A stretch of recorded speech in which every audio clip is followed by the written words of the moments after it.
Go. Lynette, how are you looking in the waiting room? Everybody's in, so I think you're good to go.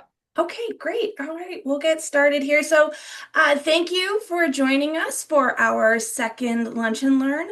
It's about setting realistic goals. We appreciate you taking your time today for kind of like a nice, fast learning session. A couple of housekeeping items. We've got everybody on mute who's joined us.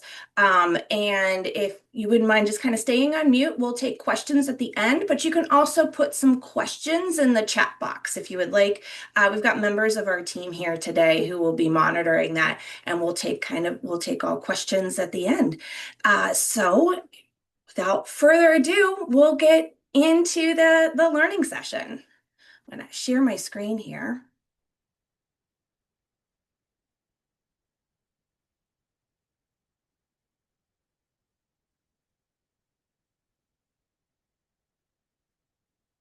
Great. All right. So, team members, can you guys see my screen okay? Good. Okay, perfect. Thank you. I see thumbs up, so that's great. By the way, you can feel free to have your camera on or off. This is an as you would like kind of session. Again, this is called setting realistic goals. So we're going to kind of talk about putting together kind of some of your revenue goals and using good information for all of that. All right, so on today we do have the Confluence team. My name is Melanie. I am with Confluence. I have been here just a little over a year. I do kind of specialize in data. I love data. I have somebody gave me something once that said, arts, hearts, and data minds, and that's exactly how I am. I love data, and I think that you can use good data practices to help with your arts organizations. It's not just for-profit businesses. You can work for nonprofits as well. We also have with us Lynette Shy. Lynette is our CEO and founder of Confluence Arts Marketing. So Lynette is here to help out as well with chat and any other issues you might be having. And then Megan Woodward is with us also. She is she's also on the Confluence team as a consultant as well, and she's a great resource for ads. She manages a lot of our clients' ads for us, Meta, Spotify, Google. So she's an ads guru over here. Great. So we'll get kind of started into it. So why set goals? Which I feel like is an interesting question to say. You're like, well, why? But I do feel like you have to ask that question as to why to set a goal. Because it's important. It's important to know that your efforts have some sort of a result, that you're not just out there trying to sell tickets to a production, memberships if you're an attraction of some sort, or tickets or something to a gallery event. You need a goal. You need to have an idea in mind of you've started somewhere and where do you want to finish? Where do you want to end up? So setting goals are great. We're going to specifically talk about revenue goals, but you can also talk about kind of altruistic goals. That could be for another session. I need to keep things short today, but that could be like, did you increase attendance numbers? What was the kind of feelings and emotions that people had when they attended your event? So those are other goals too. We're going to specifically talk about revenue goals today because that is important. Money is important to keep running. But it's just important to know where where you kind of want to end up. And that's why you should set some sort of goal and not just, well, I hope people buy a ticket. You need a goal to know where you're going. So, some common mistakes when it comes to goal setting that we see and that I've seen in some of my past jobs as well. Not using your historical data. It's very important to look at your data, and we'll talk about data collection and when to start doing that here in a few slides, but it's very important to use your information to help set a goal. Not collecting enough data to make projections. It needs to be a little bit more than just, we sold this many tickets, we had this many attendees. You need a little bit more information. And then again, we'll talk about that in the future. Using your revenue goals to close a budget gap. Now, I get that revenue is important and you need to come out on budget and you need to be there, on the spot there, but you need to use your information and not use it as just a way to fill a gap. Not to say, well, I came from the ballet world. We're doing Nutcracker this year. Nutcracker is a seller. I'm going to raise that to $1 million dollars when all we've ever done is 500,000 because we have a $500,000 shortfall. It's not the way to kind of set a budget or set a goal. And then lastly, and this is super important, not setting your goals in a timely manner. We'll talk a little bit about timing later on, but it is very important to have goals set so that way when you are starting, whether you're starting your sales or your marketing or your pre-marketing, you know where you want to end up. Not setting a goal until you're well onto your sales into your sales timeline is really going to hurt you in the end more than help you. I know some people want to wait just to say, oh, I want to see how we're doing before I set a goal. That in the end, that's just going to hurt you because you didn't know. And you need your goal numbers to help with other things, including setting budgets, which is something we talked about in our last Lunch and Learn, how you need to know what your goals are to help put together your budget in general. So it all works together. All right, so let's talk about collecting the data you need for your goals. So, I put together a list here. Again, this is kind of what's best to collect.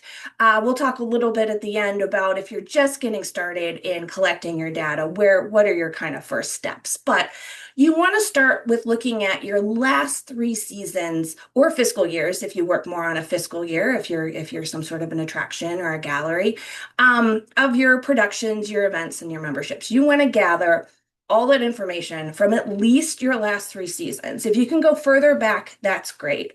I will say this, there's a small caveat to that. I used to say, go 5 years, go 7 years. The pandemic did a lot and did a lot to our sales. And I'm sure some of you on here are nodding, yes, that did that to us.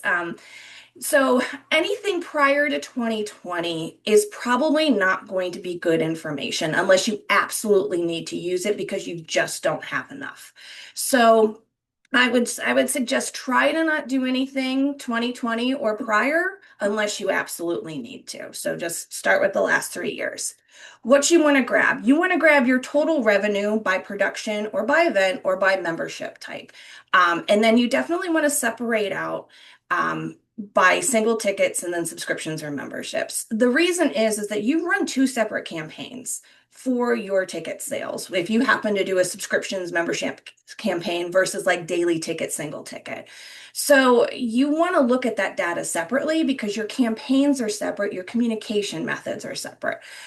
So separating out that information is very important for helping you track your information and make projections in the future.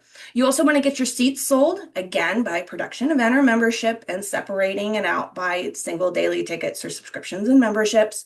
And then you want to get an average price as well. Usually you can kind of figure out your average price once you've gathered the other 2 pieces of information, but an average price is important based on what was sold. A lot of times we take an average ticket price based off of what our full price is. And that's not exactly accurate because there's a lot of discounting that goes on throughout your season by your per production groups, per types of tickets, single tickets or subscriptions. So it's important to have what your actual sold average ticket price is rather than an average ticket price of your full price. So that's my recommendation there for that. Other data to get. Now we're going to kind of go into the weeds a little bit, but this is some further information that will help you. You want to track each piece of data weekly. That's going to help you identify some trends. So if you need to get started here, start kind of tracking stuff weekly. Start tracking when tickets go on sale. Immediately, as soon as the first sale happens, you need to start tracking your data, those 3 key pieces of information immediately. And then take some notes about what you have going on and what you're tracking. So what are the dates? What's the location? How many performances are you having? If this happens to be performance-based tracking or event-based tracking. When paid advertising starts, that's an important key piece of information. A lot of times you'll start selling and marketing before you've actually paid, before you start doing paid advertising. And that usually helps with trends, but that also keeps you on track of knowing, When I start spending a lot more money, what kind of effect is that having on my sales? And then anything special that has to do with that particular performance or event. Is it a co-production? Are you, is it the symphony and the opera are joining together for a production? Did you end up having to add a performance or add another event day if maybe you're having a gallery, a special gallery event and you sold out and you needed to add another event? That's important to know as you're projecting for the future and looking for the future. Take notes. I can't stress it enough. Take notes. It'll help you in the future. The more notes you take, instead of having to like think back, oh, what happened with Cinderella 3 seasons ago? I feel like something special happened. And yes, something special happened. You had to add a whole other weekend. So it's important information. So I put together a little sample chart here. And again, we're going to provide all the slides for you after the end of this, so you can look at this. But this is kind of just a nice little sample chart of like tracking data. If you haven't started yet, just to get yourself starting to track data. Again, as you can see, you've got the 3 buckets of dollars, tickets, and average ticket price. This one is set up for performances and then kind of on a weekly. And at the bottom there was kind of tracking where we are, at least at that end date, the percentage to goal, if you happen to have a goal set yet for this. If not, you can leave that off. And there's other little notes about when the dates were happening and how many performances within that show run. Great. So how to use your data for projections. So now you've collected all of your data. What do you do with it? So I like to start with, I like to put things together in groups. So and I call it putting like with like. So whether it's the type of production or event that you have, put that together, maybe time of year, venue. If you happen to be performance-based or event-based and you use multiple venues, it's very important to put your venues together when you're using that data to create projections. Because you could be in a venue for one performance that seats 600 and then another venue for a later performance that seats 2,000. That is a big difference, and that will obviously greatly affect the kind of data you get. When I talk about type of production, putting like with like, again, I came from the ballet world, so I always like to put everything that was like a story ballet or family friendly together. So, if it featured a princess, it was its own group. I literally had that kind of a group there together. And then maybe if you had something that was more modern dance based, that was its own group. I also, based on where I was located, which was Columbus, a Midwestern town, fall and football, American style football is important. And you had to take that into account when you were making projections. So I always also had kind of a fall category for my productions because it was very different than what goes on in the spring. And of course those are just kind of some outside things that may affect you wherever you are located. So that's kind of how I did my groupings. Sometimes things fell into multiple groups, and that's okay because you would kind of just pick and choose as you worked on your projections. So what you want to do is find some averages of your different groups. So hopefully you can at least put 3 like with like together in separate categories, and you can get an average of your total seats and your average ticket price.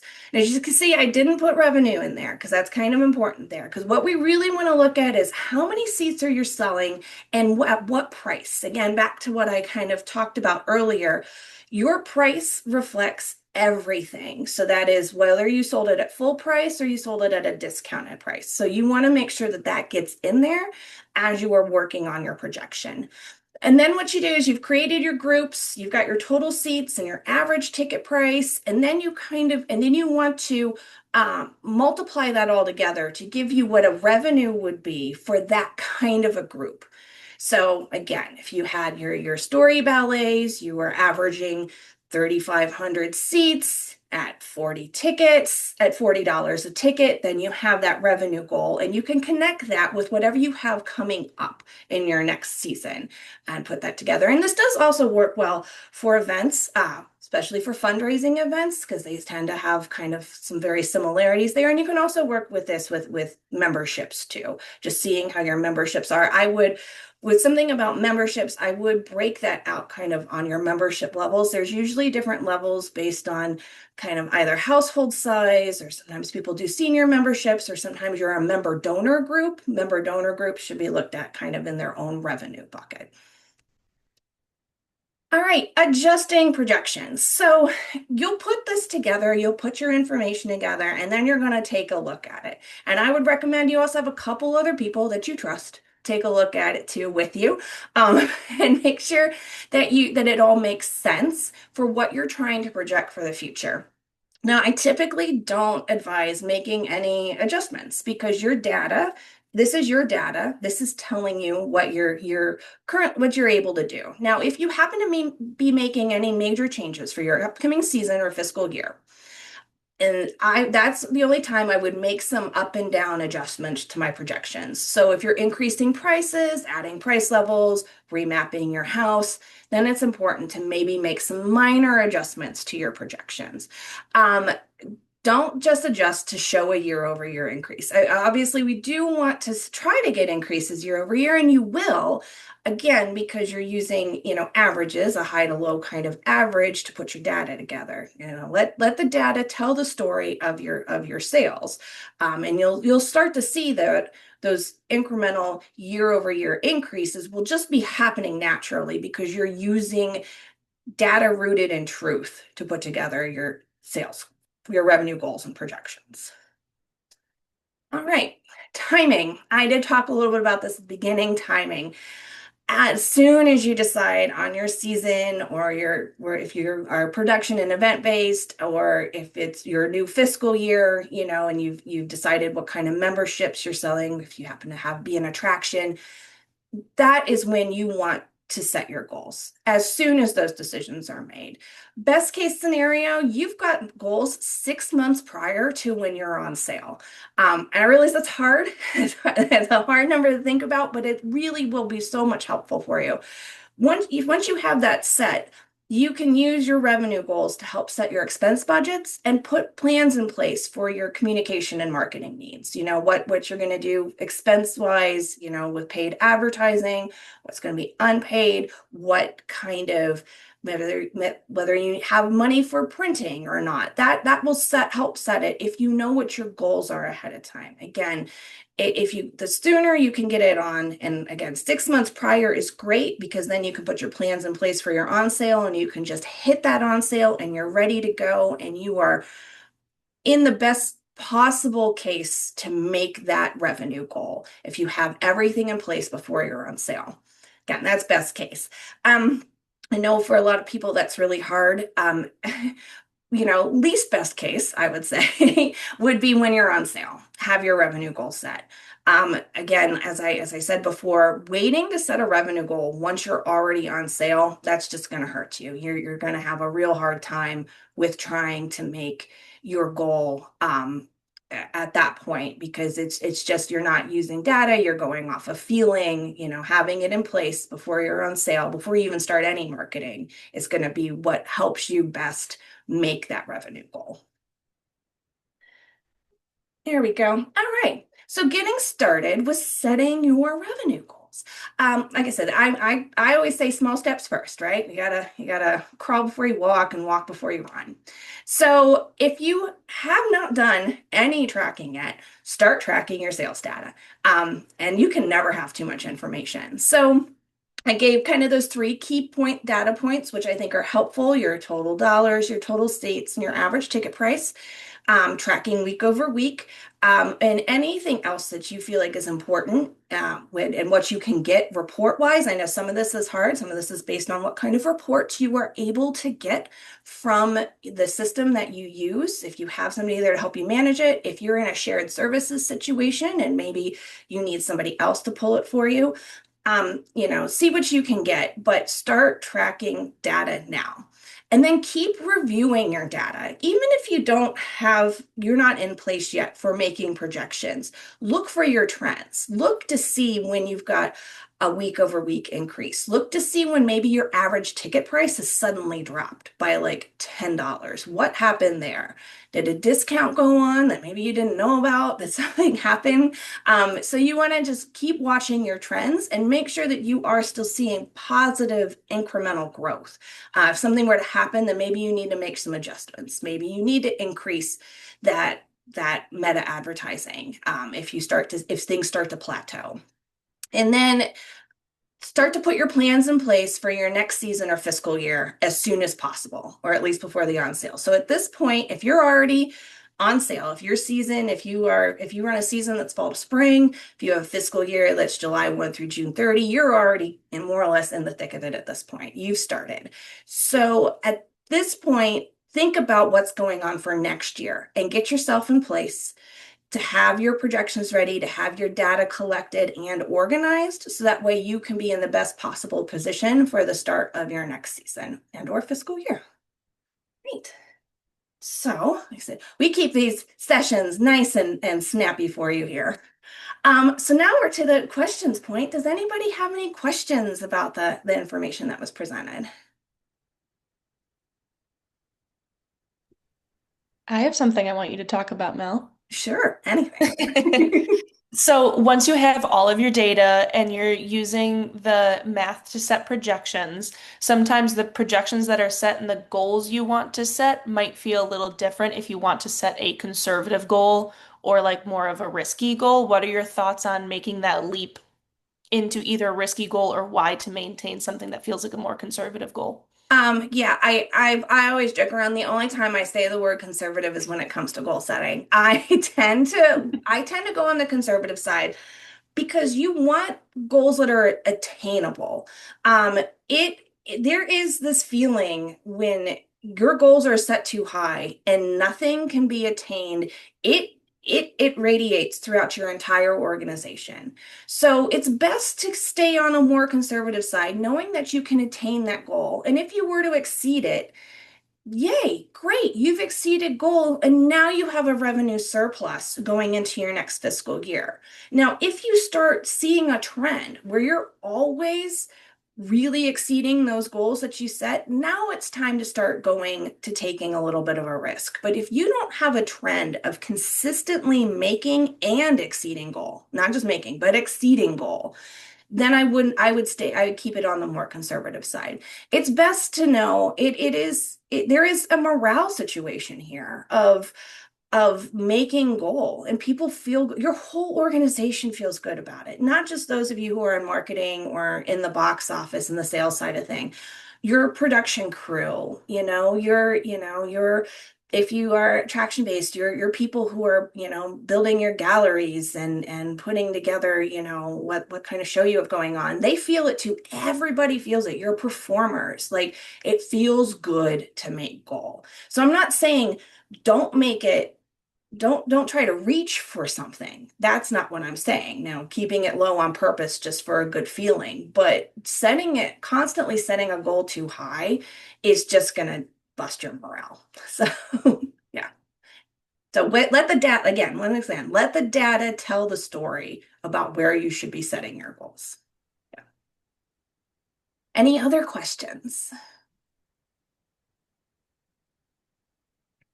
Must have done a great job explaining. We don't have any in the chat, so Okay. yeah. Perfect. Well, okay, well, we'll move right along here. We got about 4 minutes left. We have we're doing our lunch and learns on a monthly basis, or at least trying. So our next one is going to be about mapping a campaign. That's going to be on Wednesday, August 15th, again, from noon for 30 minutes, and Megan will be leading that session. So I I yeah. do think you may have shifted that date. I believe that is now the 27th of Okay.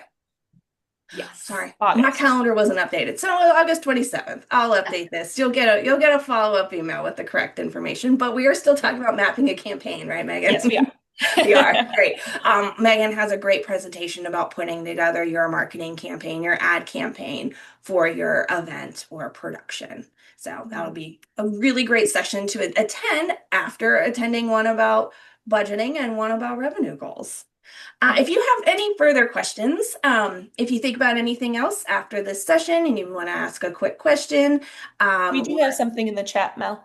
oh, great. Yeah. Any general wisdom to share for startups setting revenue goals? Um, let's see. Again, if you've got some historical data, use it. Use the basics that you can. If you haven't yet, go ahead and start collecting your data now, and then honestly really keep that revenue, those projections as conservative as you can. I do know we're all working with boards, and you've got to get your board approval on it, and they really want to push. But if you keep saying to them, the data doesn't show that, data doesn't show that's what we can consistently make, then that'll help you out as you're starting up with kind of setting your goals and projections. And then again, as you start to get more information and move along too, I mean, you gotta you gotta spend money to make money. So part of this is also you want to make more money, you need to spend a little bit more on advertising to make more money. So it kind of goes hand in hand with each other. Um, Yeah. so as you're starting up, just kind of start with the basics, look at the very basics information to help you kind of set those goals you have for yourself. Yeah. Mhm.